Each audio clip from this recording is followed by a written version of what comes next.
pomeriggio e ben ritrovati ad una nuova edizione del TG Flash di New Sicilia, che apriamo con l'operazione Sabbie Mobili, che ha portato stamani all'arresto di 21 soggetti del clan Santa Paola Ercolano, gravemente indiziati dei delitti di associazione di tipo mafioso, estorsione, tentata rapina, ricettazione e intestazione fittizia di beni.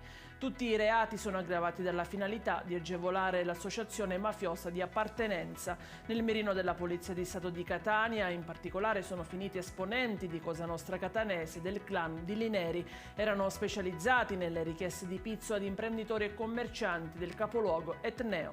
Sono circa 20 le imprese locali che, dopo anni di pressanti richieste, si sono liberate dal taglieggiamento da parte del sodalizio mafioso.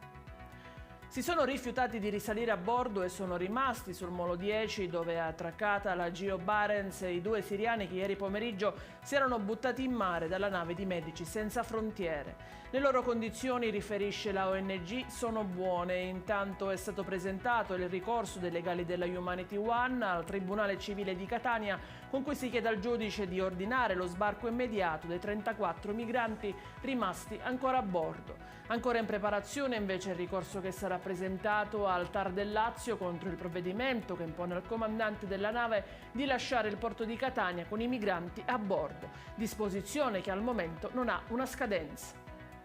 E proprio in merito alla questione migranti, anche gli studenti del liceo classico Nicola Ospedalieri di Catania fanno sentire la propria voce e si uniscono al coro di proteste contro le politiche del governo Meloni sulla gestione degli stranieri salvati in mare ma bloccati a pochi metri dalla terra.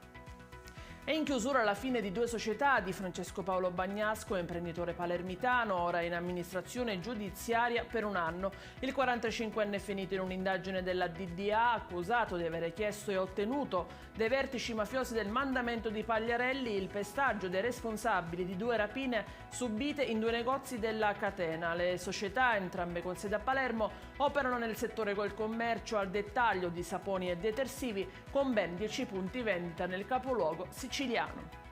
È tutto per questa edizione, nuovi aggiornamenti nel TG Flash delle ore 18. A più tardi.